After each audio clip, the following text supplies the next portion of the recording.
आज इस प्रोग्राम में मोस्ट वेलकम अंजलि।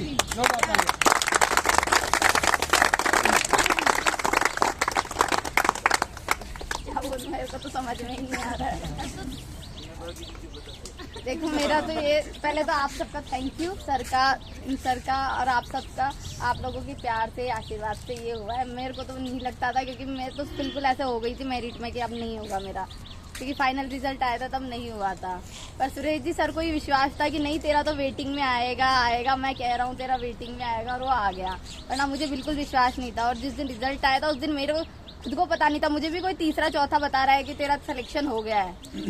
और फिर मैं पूछ रही हूँ सच में हो गया, फिर मुझे लगा फेक पीडीएफ है, ऐसे ही बता देते हैं। फिर 2-3 जगह कंफर्म करने के बाद मुझे तसल्ली आई है कि हाँ हो गया है, क्योंकि लगातार असफलता के बाद सफलता मिलती तो पचती नहीं है, पता नहीं चलता है कि हाँ ये सच है। तो वो मेरे लिए तो सपने की तरह था, और मुझसे भी बड़ा मेरे मम्मी के लिए। ये मतलब मेरे लिए नहीं थी, घर वालों को ये चाहिए था कि गवर्नमेंट जॉब चाहिए, और मुझे चाहिए था कि मुझे पुलिस ही चाहिए। बस ये था कि मेरा तो यही कहना है, बस एक एम रखो कि हाँ मुझे यही चाहिए, तो सच में वही मिलेगा, भगवान तुम्हें वही देंगे। बस इतना ही है। 4 साल की जर्नी कैसी रही? बहुत हार्ड रही। इसने स्टार्ट किया तब इसका क्या टाइमिंग आता था, कितनी इसने मेहनत की? पहले स्टार्टिंग में तो मैं आई थी, मतलब फर्स्ट टाइम ही मेरा अटेम्प्ट था, तो उस टाइम फिर मेरा पेपर क्लियर हो गया था। मैं सर के पास आई थी तो सर ने बोला था हो जाएगा। पहले तो मुझे ऐसे समझते समय से बोलते तो 12th पास करके भी आई है कि नहीं आई, ऐसे ही आ गई, ऐसे ही आ गई। सब मुझे ऐसा समझते थे कि नॉर्मल आती है, ऐसा करती, और बिल्कुल नहीं आता था। स्टार्टिंग में तो ऐसे ही दौड़ती थी, 2 राउंड करती थी, थक जाती थी, फिर 35, 36 पता नहीं ऐसे ही आता था, आता ही नहीं था। फिर धीरे धीरे 33, 34 करता उस टाइम पे मेरा लास्ट टाइम था 30 मिनट।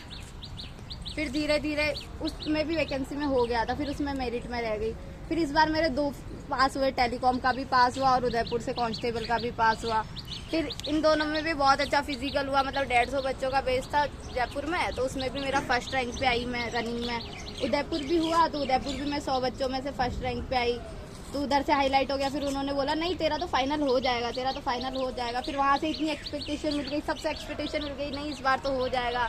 फिर नहीं हुआ, फिर दिल टूट गया, फिर रोई 2-3 महीने आराम से बैठ के लाइब्रेरी में बैठ के, बट फिर एट द एंड हो गया। सर को विश्वास था, मुझे खुद को विश्वास नहीं था कि मेरा हो जाएगा, बट सर को विश्वास था तो हो गया। बस इन लोगों के आशीर्वाद से। और सर जैसे मैं कॉल नहीं करती थी, सर मुझे कॉल करके पूछते थे कैसी है, कैसी चल रही है तैयारी। मतलब सर ने पूरे 4 साल तक मेरा बहुत ध्यान रखा है हमेशा से, और मेरा सबका ध्यान रखते थे, सबके लिए पूछते थे घर में सब कैसे है, कोई दिक्कत तो नहीं है, कोई दिक्कत हो तो आधी रात को भी आ जाएंगे। और ऐसी बात है कभी भी कुछ काम आया है तो सर ने कभी मना नहीं किया है कि हाँ है, बिल्कुल परिवार की तरह रखा है मुझे तो। और सच में सबको ही परिवार की तरह रखते हैं, कभी भी किसी को भी जरूरत हो कभी मना नहीं करते हैं। तो ये सब सर की वजह से ही हुआ है। मैं तो सर को ही मानती हूँ कि हमारे